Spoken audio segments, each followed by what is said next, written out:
Bonjour chers frères et sœurs et bienvenue au commentaire de l'évangile du dimanche. Ce dimanche, nous célébrons le 15e dimanche du temps ordinaire. Et l'évangile qui nous est proposé, c'est une péricope du chapitre 13 de l'évangile selon saint Matthieu. Et vous savez, dans le chapitre 13 de l'évangile selon saint Matthieu, c'est l'évangile où on nous parle, le chapitre des 7 paraboles du royaume. Et la première parabole est la parabole du semeur.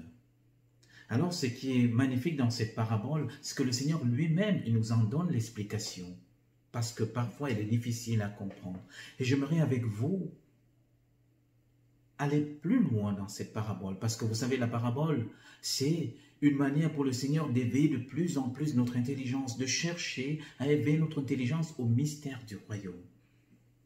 Et dans la parabole du semeur, ce qui nous frappe d'abord en premier lieu, c'est que nous voyons ce semeur qui sort, qui n'a pas l'attitude des autres semeurs, parce qu'il jette les grains sur la route, il jette sur le sol pierreux, il jette même sur le sol plein d'épines et enfin sur la bonne terre.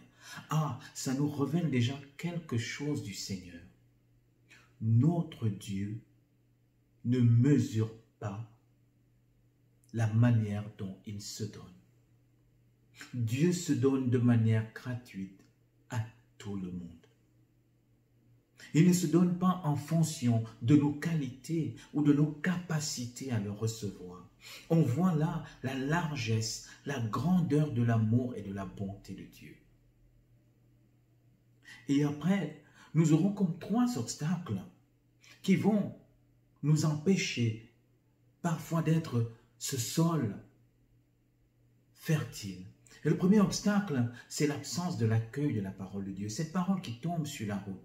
On voit que directement, le malin s'en empare. Et ça, dans notre vie, ça peut être compris comme cette parole de Dieu qui ne prend pas acte dans nos cœurs. Et vous voyez déjà dans le livre de la Genèse, au chapitre 3, on nous montre comment le diable s'empare de la parole. Ça veut dire qu'il utilise la parole pour lui donner un autre sens, en fait. Et donc, la parole de Dieu sera comme volée de son sens. Et c'est pourquoi le Christ nous dit attention à ce que vous entendez, à la manière dont vous comprenez la parole. Est-ce que quand j'écoute la parole de Dieu, elle vient conforter ma manière d'être? Est-ce que dans la parole de Dieu, je sélectionne des parties qui confortent ce que je suis? Ou bien je l'accueille dans son entier? Est-ce que parfois, la parole de Dieu, j'essaie de l'interpréter selon mon point de vue, pour agir dans ma vie de foi. Et c'est ça en fait, n'est-ce pas, les oiseaux qui viennent prendre la parole dans le cœur. Le deuxième obstacle, c'est le manque de profondeur. La parole qui tombe sur le sol pierreux, on est tous contents. Alors nous sommes les chrétiens de l'effervescence. On est contents quand tout va bien. Petite épreuve, on s'en va.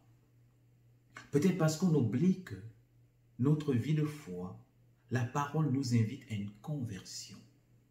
C'est-à-dire à une ouverture de plus en plus grande à la beauté de Dieu, à la grandeur de Dieu.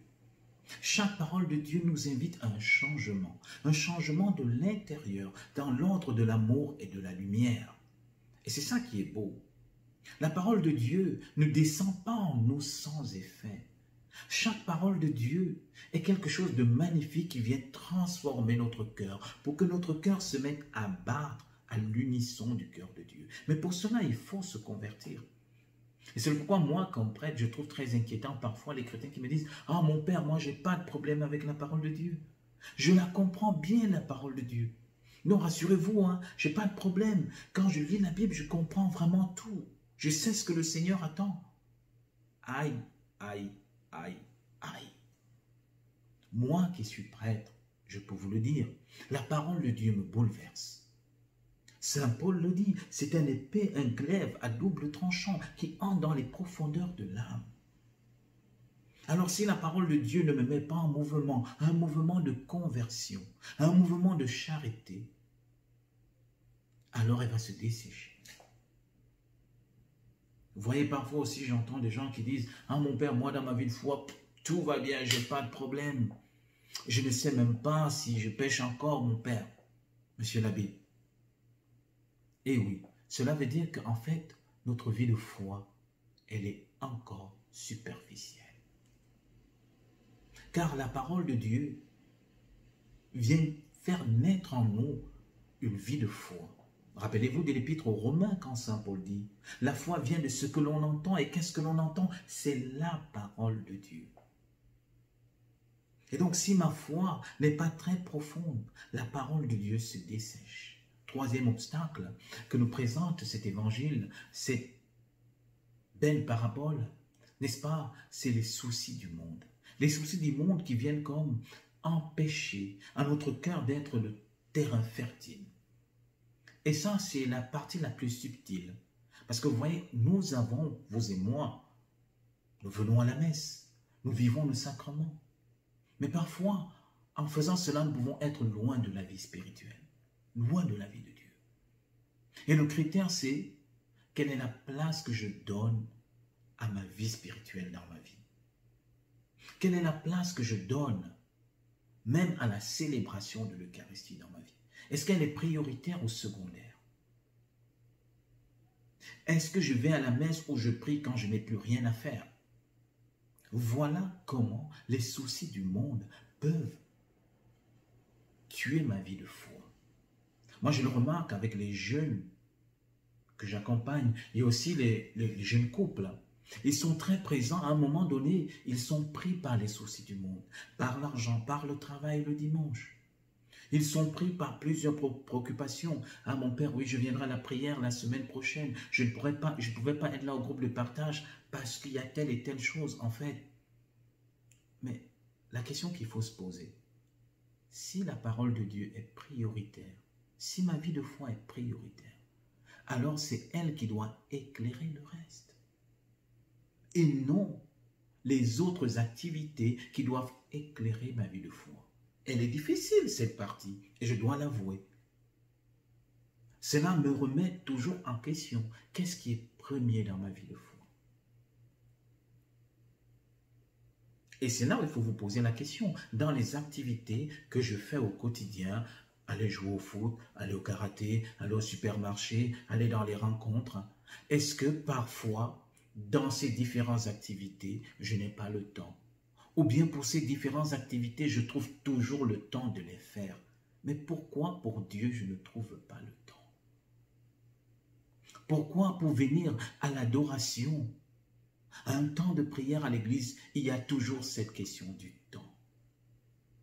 Alors c'est à ça que nous éveille la parole de Dieu ce dimanche.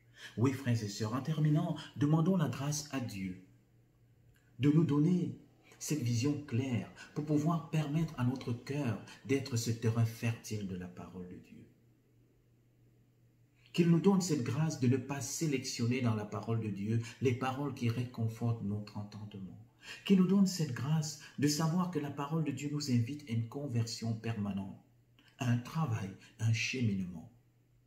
Et qu'il nous donne aussi cette grâce de pouvoir trouver la juste mesure pour mettre en lumière au quotidien la première place de ma vie d'enfant de Dieu. Si je vous posais la question, qui êtes-vous? Que me diriez-vous en premier? Serez-vous capable de dire « je suis chrétien » ? C'est ça qui doit être notre définition. Notre premier mot, qui es-tu? Je suis chrétien, baptisé, sauvé par le Christ. Parce que notre vie de foi doit être la première chose dans notre vie, sans exclure le reste. Mais c'est grâce à notre vie de foi que tout le reste s'enracine.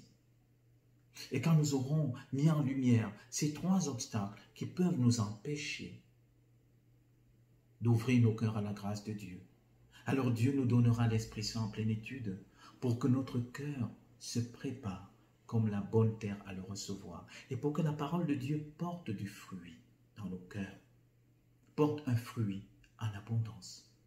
Alors demandons cette grâce ce dimanche au Seigneur, qu'il nous donne la grâce de toujours préparer nos cœurs pour que nos cœurs deviennent cette belle terre où s'enracine sa parole et où elle porte du fruit. Un fruit, n'est-ce pas, qui nous ouvre à sa miséricorde, un fruit qui nous ouvre à nos frères et sœurs.